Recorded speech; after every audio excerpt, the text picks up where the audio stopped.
Hi everybody. Before I came here, I was talking to Maurice. We'd never met before. It's like internet dating this.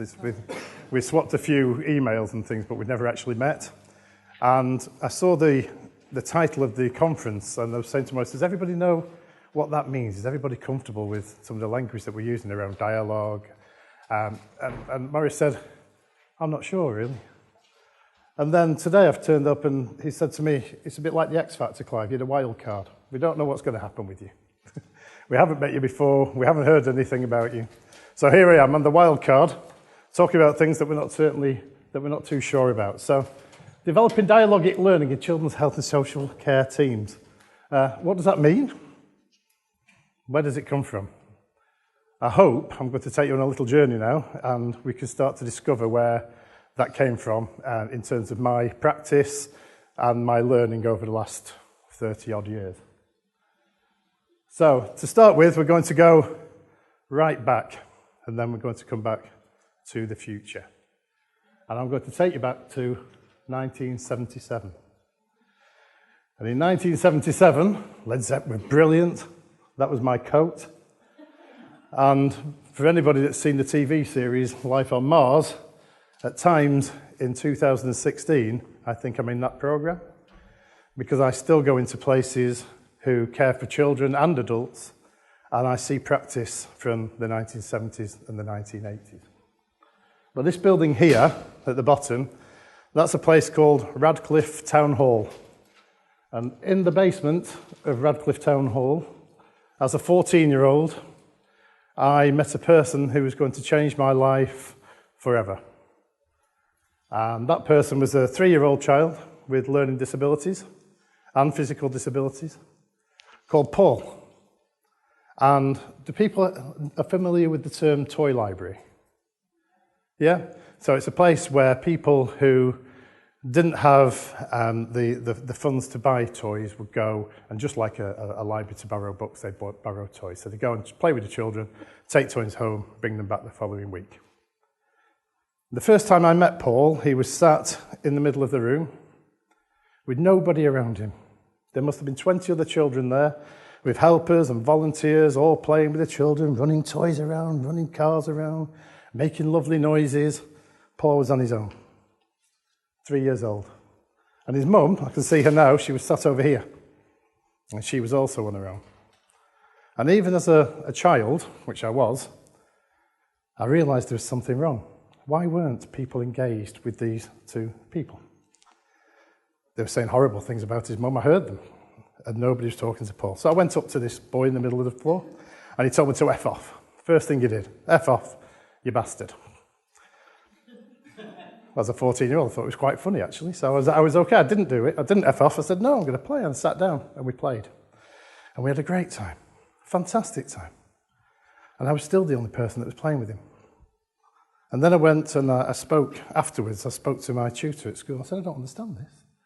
I've been to this place. I've met this wonderful child. He's only 3. I had a great day. Nobody was talking to him. Nobody was talking to his mum. Why is that? And she said, well, it might be, Clive, something about discrimination. You might want to read about that. So I tried to read about it, but I wasn't very good at reading in those days. I learned by practice. So praxis is a word that you'll hear from me quite a lot. And that's about what we learn from theory and putting it into practice. Paul's mum had a mental health problem. She had 6 children to 6 different fathers. Paul was the only child still living at home. Everybody else were living in care of some form. Paul and I spent the next 9 years, I must have spent 80% of my life with Paul.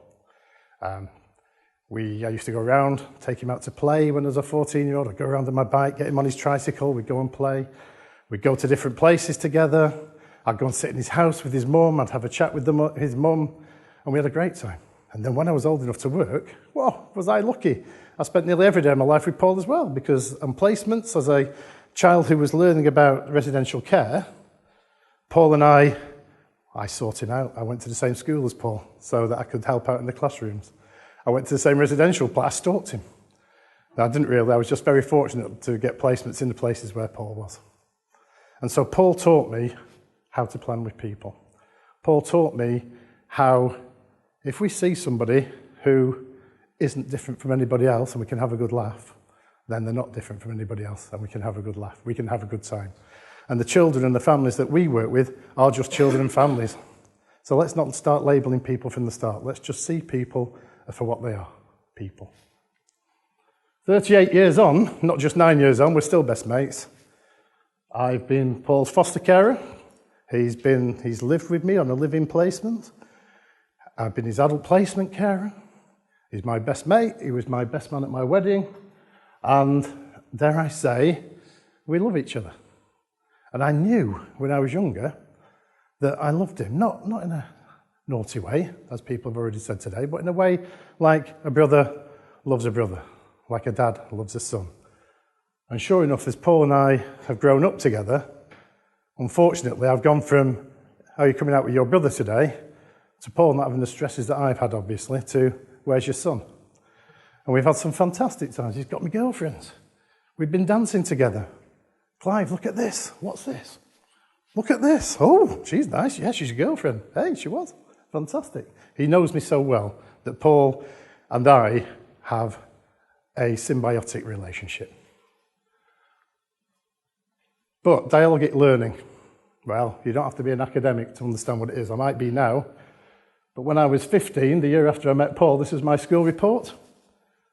So, what did it say about me? It said that I could work hard, and if I did, then I might get somewhere. But actually, at 15, I was labelled a failure. An absolute failure.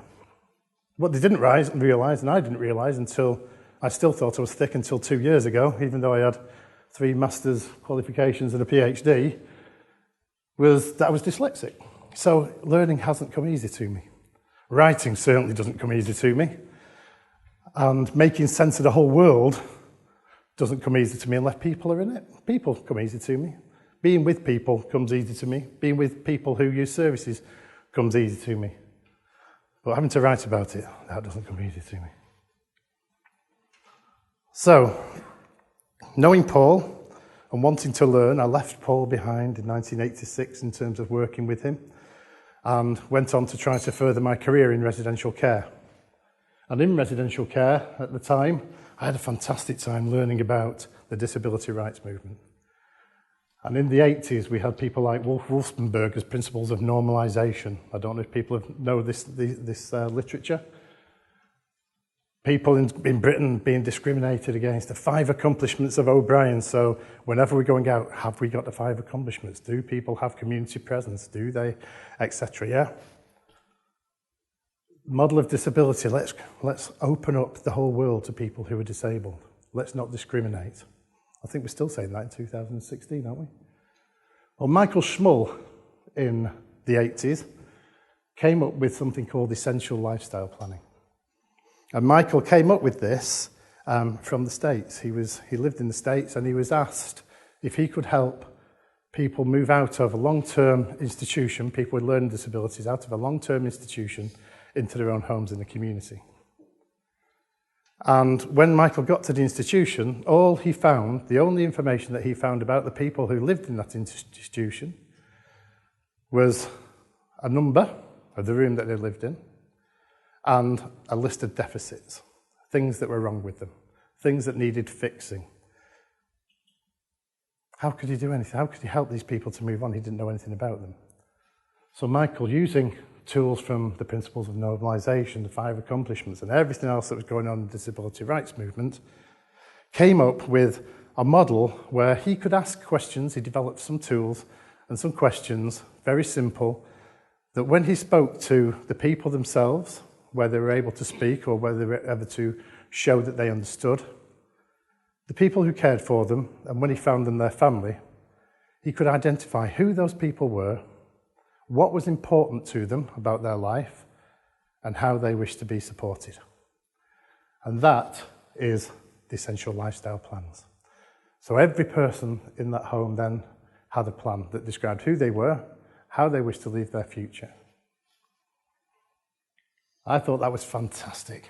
And in 2001, the UK government came out with this, which was valuing people. And in valuing people, it said that everybody who has a learning disability should have an essential lifestyle plan. Person-centred planning is the way forward. Everybody needs to do this. Wow, fantastic. I've been waiting for this for 20 years. It's actually come in. This was the definition. So it's a process of continual listening and learning, focused on what is important to someone now and for the future. And acting upon this in an alliance with their family and friends. So put simply, a way of helping people work out what they want, what support they require, and then helping them to work out how to get it. Simple. Isn't that what we should all be doing every day with everybody that we come alongside with, that we live with, that we co-produce our services with? So I wrote to the UK government, and then I telephoned them, and then I emailed them, and I started stalking them. Because I wanted Paul to be the first person to have an essential lifestyle plan, because this was the panacea, this was the future, this was going to give Paul the life that he wanted. And sure enough, this is actually Man City scoring the winning goal in the League Cup. It wasn't Paul celebrated a plan. But we were delighted because they said yes. So Paul's local authority spent £6,000 on somebody like me to come along and facilitate a plan. And it was a great plan. Brilliant. 30 pages long. Described exactly who Paul was to a T. His mum was involved, all his siblings were involved, I was involved, all the paid carers were involved in his life. All the people that were in Paul's life, whether in residential care, where Paul still lives, or whether they knew him and loved him like me and his family, were all involved in writing this plan. Fantastic. It even had, and I don't want to, when we talk about personalised care and support planning, essential lifestyle plans, of course we have to bring it into reality. So it had Paul's dreams and aspirations, but when Paul said that he wanted to go to Spain with no wind and sunshine and live in a fun park with me and go on the rides every day, it didn't happen. But we did create that as an aspiration, as a wish, as a dream for the future. He's allowed to dream. But what we actually said in his plan was, for 1 week a year, me and Paul would go away to a fair sometime. We hope it's sunny. So we grounded it in reality. We didn't ground it in wishes, dreams, the futures. Had to be grounded in reality. So everything was hunky-dory. Paul's life was brilliant? No, none of it. Because even though the social worker, the care manager, and I'm a social worker, was involved in the whole process, when they wrote their care plans, and people will know this now in adult services certainly, and they came out, the computer said no. No, that's not how Paul's going to live his life, because actually I've got the power, the organisation's got the power, and we're going to fit Paul into the boxes that we have. We create the boxes, he's got a learning disability, we've got the services that will serve Paul. So thanks very much for the plan, and yeah, it's lovely, it's fantastic, but that's going in that drawer there, and this is the life that Paul's going to lead. And that was the reality, that's exactly what happened. Paul's person-centred plan that cost the authority £6,000 was put in a drawer, never to be seen again. Because they didn't understand the process of shared power. So, not being very determined, I worked in a Sure Start programme. Do people know what Sure Start is? Sure Start was a UK government programme that was funded by the Treasury, £750,000 per year in certain locations where there was high levels of deprivation in the UK. And the idea was that we would get a programme manager such as me, and that we would write a plan for that community with that community that would meet the aspirations of the community and raise people out of poverty, out of deprivation, and into a world of full employment and happiness. I'm not sure that would really happen. But what it did do was give me the power and the tools to work with the community in a different way. On one occasion, I was walking past the school and I heard this woman, she's effing and blind. It's a service for children from 0 to 6. I was walking past the school, in fact I was walking into the school to talk to the head teacher about how very important people like him and me could create a new world for the community. And there was a woman there, effing and blind, at this head teacher. You're effing rubbish, my children don't deserve that, etc, etc, etc. And as I listened to what she was saying, and not to the tone, she was actually had a very valid point, I thought, very valid point. So rather than see the head teacher, I stalked her like I stalked Paul, down the road with a pram. So, excuse me, Can we have a chat, please? I'm Clive. I'm this program manager for the Sure Start program. You won't have heard of it yet, but this is what we plan to do. Can you help me, please? Because I need to talk to people in the community to co-produce a future for your community, for parents of children who are 0 to 5.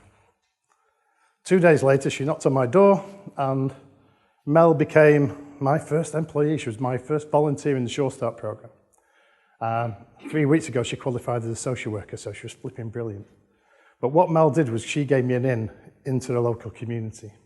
And what Sure Start did was allow me to take all the great parts of that planning process I was talking about, essential lifestyle planning, and start to use it in a different way. So we started to use it with children and families. And rather than say only children from 0 to 5 can have a service through this local Sure Start program, we said anybody who's in a family who has a child between 0 and 5, whether you're 28, 106 as a great-grandparent, or the focused child because we've had a referral, we will work with you. And for the first time, internationally, I took person-centred planning out of learning disabilities into children and family services. And this is the sort of thing that we did. So we started to talk to families about what they liked and admired about each other. We asked them to record that. We worked hard with them. We asked them what the world looked like now, and what it might look like in the future. And we used all of these services, these tools. I'll come back to a couple of them in a second. What that did was allow us to work in a very different way with families in our communities than people had experienced before. And on one occasion, I was sat in a case review, a case conference, with a woman who used our services called Angie. Angie doesn't mind me telling you her name. She had 5 children, the oldest of which was 14. And the 14-year-old young man was into substance misuse. He was running with gangs. He was regularly being arrested. He was in big trouble. She'd previously been in care. She was told she was a rubbish mother. Terrible. She had these 5 children now. How could she parent when her parents couldn't parent her? How'd she learn any of that? So she was a rubbish mum, the local authority thought. She was going nowhere, doing nothing. As I was sat there, the social worker, again, I'm afraid, started to talk about every time she goes to this family's house, the windows are open and it's freezing cold.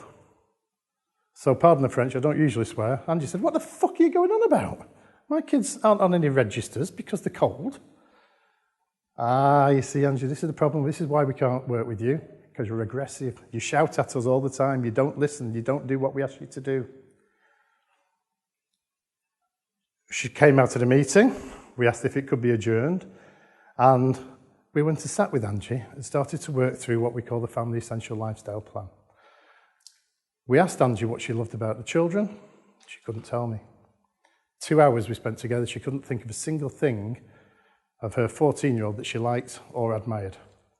All she saw was a child that was causing her problem all the time. He had the police at the door all the time.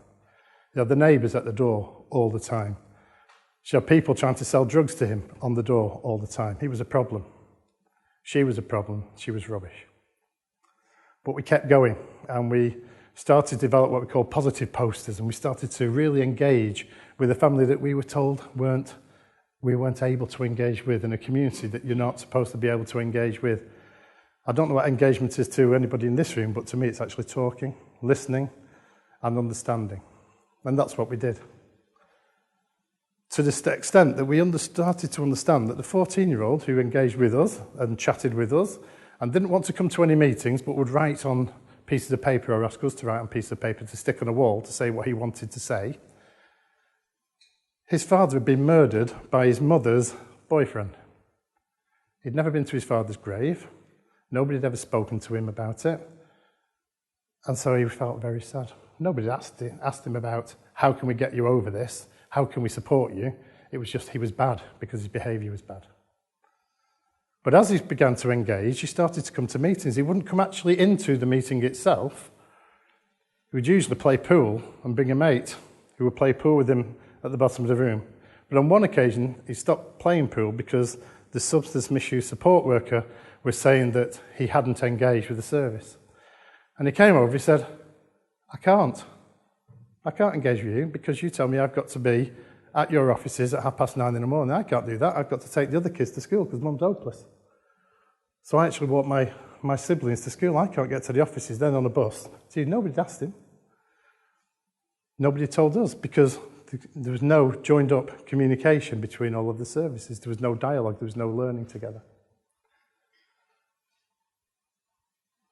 When Mum said to us, we knew we'd cracked it, when Mum came to me and she said, Clive, I know what it is. I went into his bedroom last night. He was asleep. She said, and all I saw was a little child that I love. I remembered him as a baby.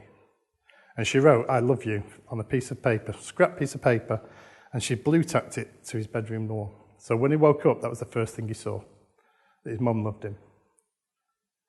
He never moved that piece of paper, but he added to it. Every time somebody in the family said something positive, every time his mum said something to him, he wrote it on. And he started to change. He started to change because he knew that he was loved. And I know that's a theme that's coming out to today. It's about love, and we need to remember that it's an okay word to use, whether children in residential care, whether they're in foster care, it's an okay word to use in the right context.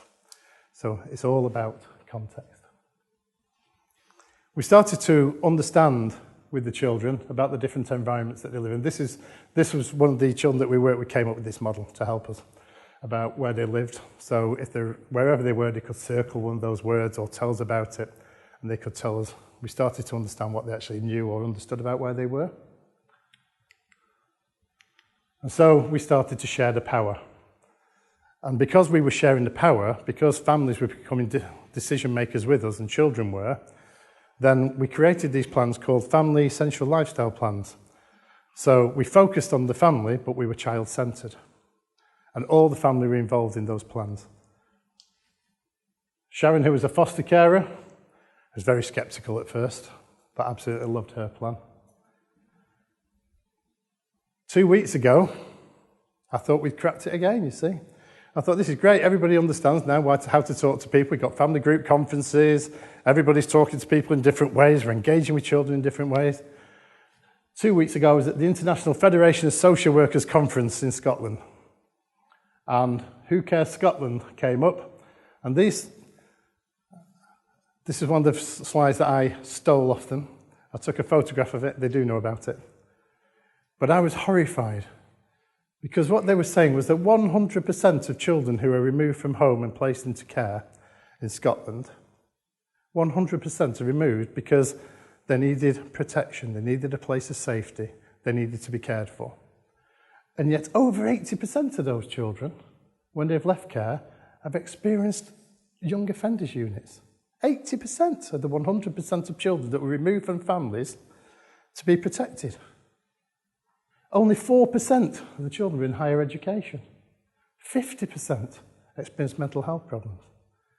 So wherever I go and I meet people and teams and they say to me, yes, Clive, we're person-centred, pardon me if I check and talk to people and see if they actually understand what that means. So what was I going on about in the first place? Well, I was going to change the world with person-centred planning. Family Essential Lifestyle Plan. It's so easy. You make a plan with the family are happy, services disappear. Fantastic, that's what we need. So I went into the PCT and I said, I want to do a PhD on this to prove how brilliant person-centred planning is. I'm going to change the world. I'm going to change the whole world with it. And they said, well, we're not paying for it, but if you want to do it, great, off you go. And they allowed me to work with 3 teams. They allowed me to work with a team who were in the NHS providing child obesity services, he says.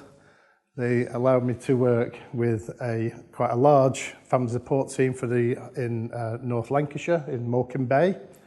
And they allowed me to work with a with a children's centre.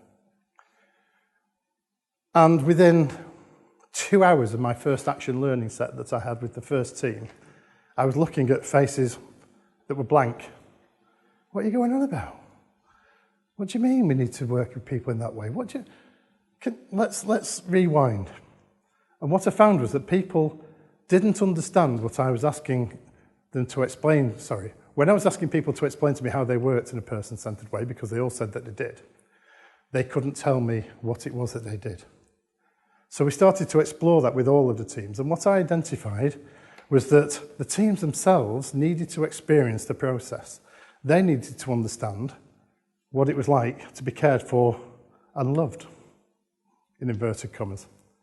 Because in their workplace, they felt intimidated, they felt bullied, they felt overpressured, they felt overworked. They certainly didn't feel appreciated. And so we used the same tools that we use with the families to start to work with the teams. I call that appreciative leadership. And we used exactly the same tools working with the teams as we did with the families and the children. So what that enabled us to do is to develop a common language. And that common language enabled people who had now understood the process to use those tools with the children and the families that they were working with. And we had a huge difference in the way that they spoke about children and families. And this is an honest quote of one of the staff who said, "We used to go into the staff room about Angie, I'll use Angie's name, and say, 'Oh shit, I'm going to see her today, she's going to drain me. It's going to be horrible. I know what it's going to be like. I don't really want to go.' Within 4 months, 6 months maybe, that language had changed to, I'm going to see Angie today. Last time we used this tool and we got a fantastic result. She really worked hard at it. She's got a positive poster up on the wall.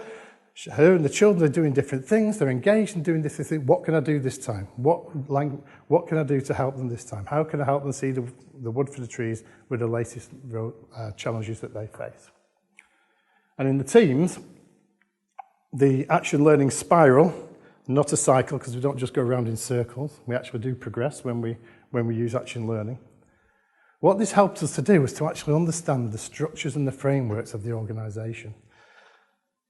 When they understood what the vision was for their organisation, when they actually understand what their job purpose was, it wasn't just a job description, they weren't just a family support worker, but actually what their purpose was in supporting the children and the families that they were supporting, and what their individual roles were, and not just their individual roles, but their responsibilities to the whole team, how they communicated with the team, how they communicated with each other, what it meant to be a part of this service that was now going to be supporting children and families in their own families.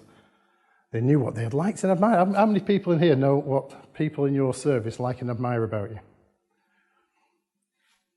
How many people in here can honestly say that you know that your team know your purpose and your vision for your organisation and your role?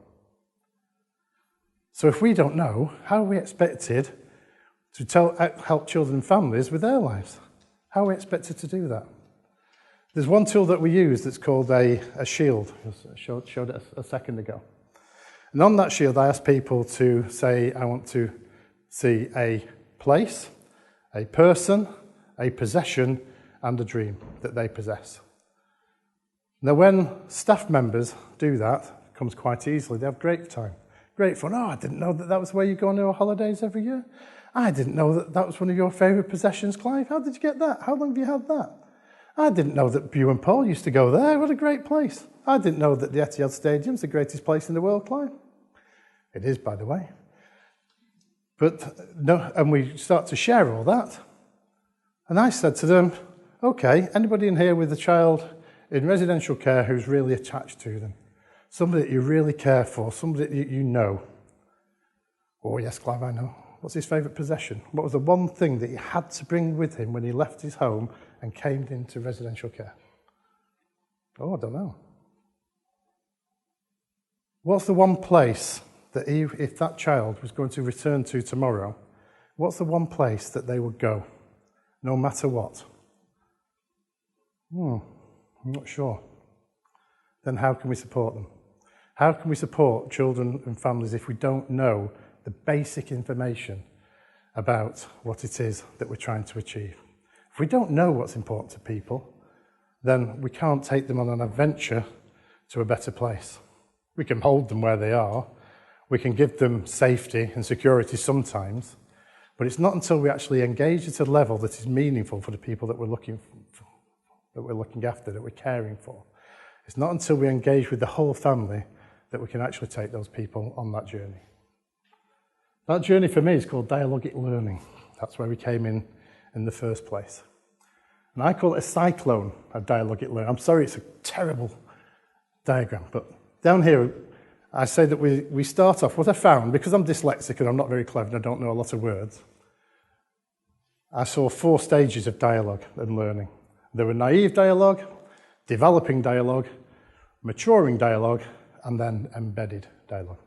Now, naive dialogue is what I hear every day in team rooms, every day in conversations, every single time I go into a meeting, where it's often the person who's the most powerful on the table, or those who speak the loudest or shout, that get heard.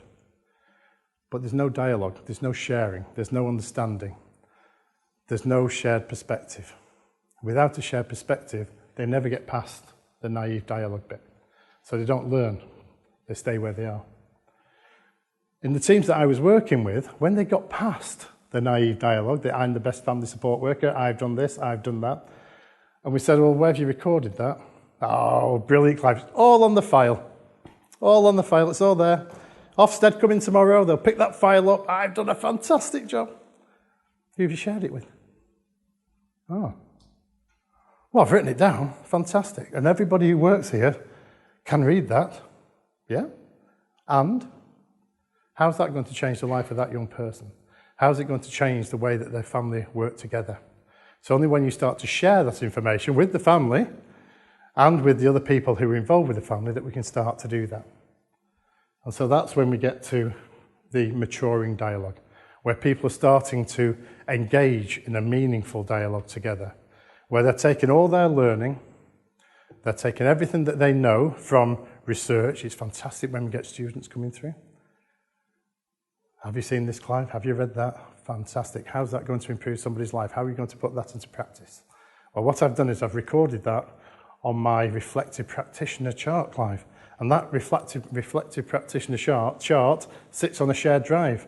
And every time we make a mistake, what we do is we let people know what we tried, what worked, what didn't work, what happened, and what we're going to do next. It's called reflection. When we share our reflections, we can take those into team meetings. When we take those into team meetings, we start to learn together about the things that we're doing well and the things that we're rubbish at. And we're rubbish at lots of things. I am. Always will be. But I'll be flipping better at things if I start to share and learn off the people that I'm working with and the people that I share my life with. We know when it's embedded when we've got a lot of upset people, because that's what the cyclone's about. Don't think that this is a lovely, nice, flowing chart that we all go through, a little cycle that we all go through. We all have our norming and storming. And I call this a cyclone because actually the culture in a lot of organisations needs to be smashed. We need to change it from a hierarchical, power over, do to organisations to shared power, learn with, work alongside organisations. And when we do that, the wonderful thing that happens is that no matter who you are and you come into that team, you can be somebody who's never worked with children and families before, but like the idea of it. So you come to do some voluntary work, or you could be the director of children's services. But what you have is a shared language, and a shared language that's appreciative, that understands how to get the best out of each other. And if we can get the best out of each other, then we get the best out of the people that we work alongside. And when we do that, you can come in at any level of this and be very quickly sucked up into the learning organisation. The organisation that understands why they're there, the organisation that understands who they're working with, the organisation who understands what good outcomes look like for people, the organisation that understands that actually we don't have to be in people's lives forever. We can empower communities, we can empower families to take control of their own lives. And when that happens, we've done our job, pull out, we don't need to rescue people. We're not there to fix, we're there to support. And when we do that, then we truly are a learning organisation. So, I hope that in the last, I don't know, I talk very quickly when I'm nervous, so it might have been 5 minutes, it might have been an hour. But I hope that I've now taken you on a little tale of how theory and dialogue and practice fit together. And how when we learn together, with people, the most important people that we will ever work with are the people who receive the service. When we listen and share our perspectives, we don't have to be right all the time. And neither do we have to acknowledge that the people that we're working with are right all the time. But when we share our perspectives and we have a shared outcome, and we actually truly listen together, and we are family focused, then we can co-produce futures together. Thank you very much.